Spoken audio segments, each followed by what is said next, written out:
feeble means lacking strength either physically or spiritually. Feeble is usually associated with like old people or sick people. Like last week, I went with the Turks to go visit Kadir in the hospital in Judea. An elevator wasn't working. And little Aisha, she's 70-something, smoked since she was 15, and we got to that second flight of steps, and she just couldn't make it up anymore. She was frail, she was feeble, so I just picked her up and carried her up the last couple of flights of steps. She was that tall. But I want to talk about a feeble prayer. In the Bible, or for some reason, we believe that powerful things or big things have to come from powerful prayers. Like in your life, you do have to pray those Elijah prayers or those Moses prayers. But I want to talk about a feeble prayer. When you can't even lift up your eyes to heaven and you say, why would God even consider answering my prayer right now? Why don't He even listen to me? It's a feeble prayer. There's not much faith in it. Turn to Luke 15.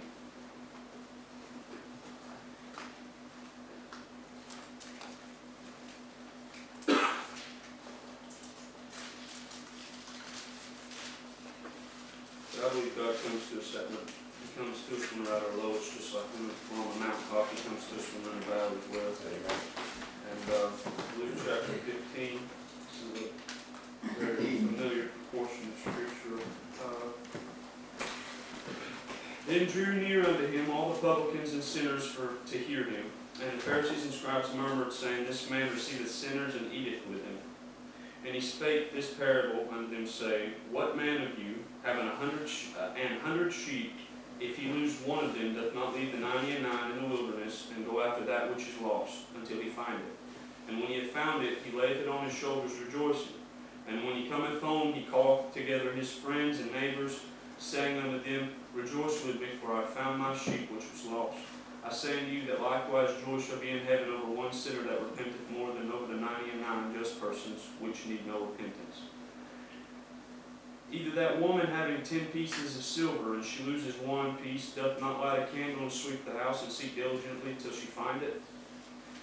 And when she hath found it, she calleth her friends and neighbors together, saying, Rejoice with me, for I have found the piece that I had lost.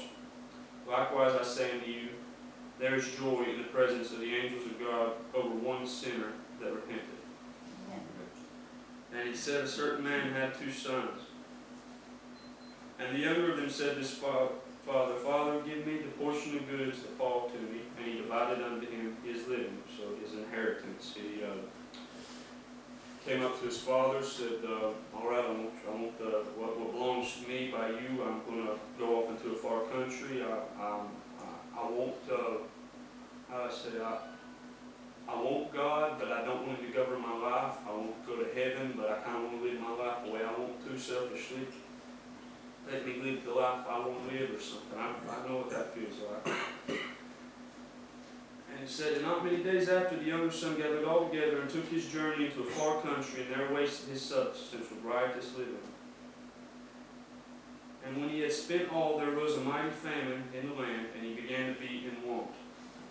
And that's like it is when we go out into this world. We leave God, we leave the church, we leave our Father's house. We get out to the world, and sin is pleasurable for a season. There's a fun to it, I guess you want to say. But if you're a child of God, definitely it starts to become very unattractive. This world, the barrenness, the bleakness, the anger, and the division, and it starts to become very unattractive.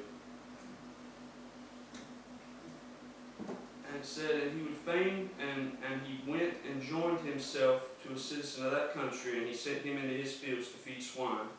And he would fain have filled his belly with the husk that the swine did eat, and no man gave unto it. And when he came to himself, he said, How many hired servants of my father's have bread enough to spare, and I perish with hunger? I will arise and go to my father, and say to him, Father, I have sinned against heaven and before thee, and am no more worthy to be called thy son. Make me as one of thy hired servants. I remember in 2012 when I went back to America, when I wanted my inheritance from my father and wanted to go into the far country and waste my life with riotous living. good for a while, but then, like I said, you see the bleakness of the world, you see the barrenness, I don't know, this world's terrible, it's mean, it's hateful, it doesn't care anything about you. You got friends as long as you got money. And then once you don't have your money, you don't have your friends anymore. And he said, his prayer, his feeble prayer was, well, maybe my father will take me back as a slave, because all his servants have plenty of bread, even more to eat. And I'll just go and confess that I've sinned against heaven before him, and I'll just be a slave in his house. There was not much faith in that prayer. It was a very feeble prayer. And verse 20 says, and he arose and came to his father. When he was yet a great far off, his father saw him, and had compassion, and ran, and fell on his neck, and kissed him. In the early days, it was shameful for an old man, or a Jewish old man, to run. But he ran to his son.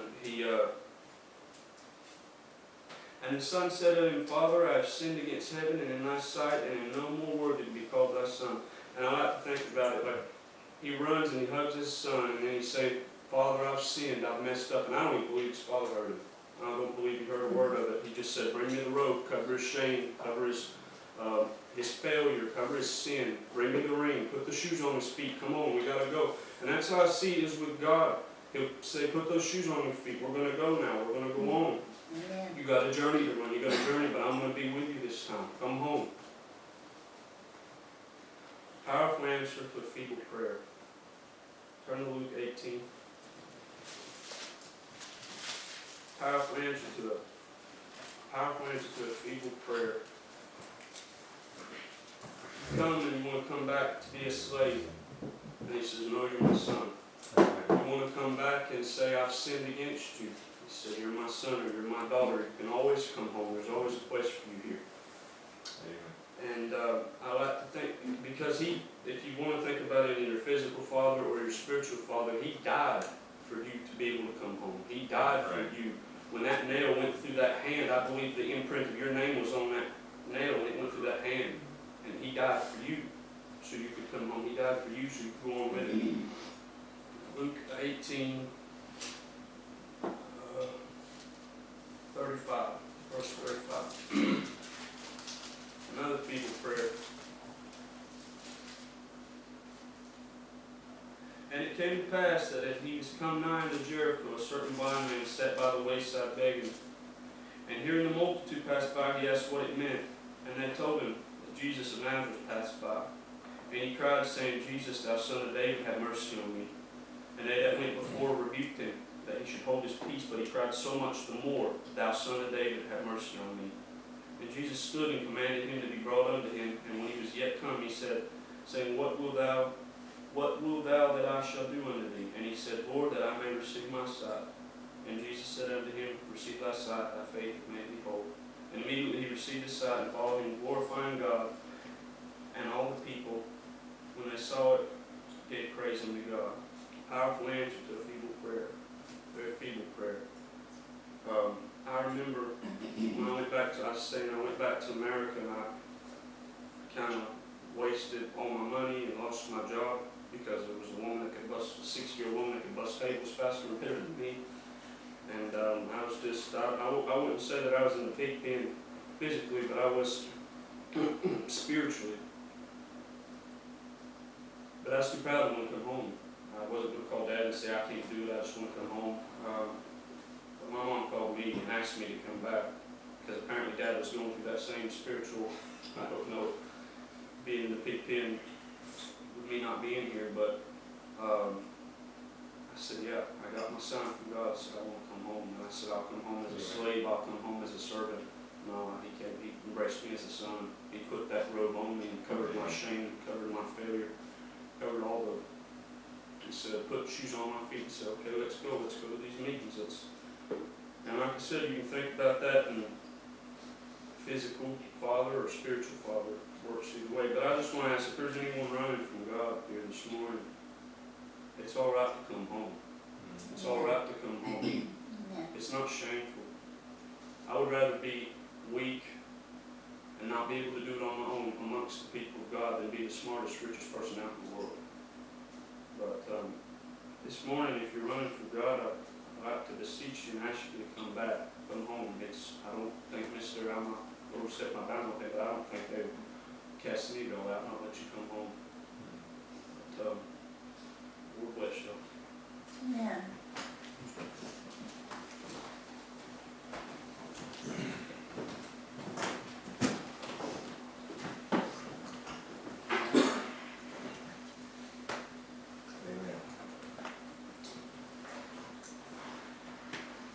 You know, a lot of the time that we don't turn to God and we don't come to God is because we don't really trust God's goodness.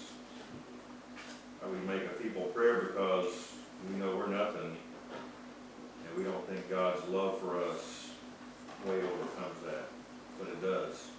Yes.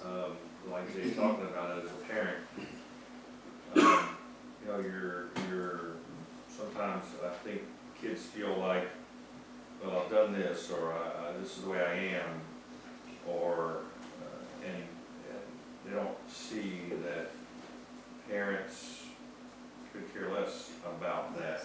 Parents love in a way that doesn't even see. Parents love the children, not their actions, not their mistakes, not their shortcomings, and God's even more so than that. And so we just don't see, we don't trust that God is gonna just, like you say, embrace us and bring us back in. He's wanting that. There's no shame. There's no shame. We're ashamed to come before God knowing what we've done. We're ashamed because we don't want to have to face it, and we don't realize that, like Jay said, God doesn't even care about your apology or whatever. He's happy to have you come back and come back home, and that's the, if you can get a hold of that and see that He's just waiting to bring you in. And if you feel out and you're cold and you're away from God, and you feel that loneliness or that coldness that's out there, like Jay's talking about, in this world where there's nothing for you, and you want to come back to that feeling of warmness and being loved, you can do that without any shame, without any worry of being rejected or turned away, because God's waiting for that, and it'll make Him happy. The same way if one of our kids was away and said they're going to come home, no matter what the circumstances were that took them away from us, we'd be thrilled to have them be here regardless. There's no holding something against somebody else. God's not going to hold any of your sin or anything else against you. He's just happy to have you come back. Let's go ahead and pray. Heavenly Father, we thank you for that love, Lord, that you have for us, that would have you send your Son, Lord, to redeem us, that would have you send your Son, Lord, to pay for our sin because you love us that much and because you want us that much to be with you, Lord. I'm thankful for that love, and I pray that you'd help us to get a hold of that, Lord, and not let our looking at ourselves and our weakness, and not let those things stand between us and getting back to you, Lord, and getting back to the Father's house, and getting back to the good things that you want to offer us, Lord. Help us not keep ourselves away from what's good and what's better for us, Lord. I thank you, Lord, that you do love us this much. I thank you that you love us enough that this morning you gave us this message.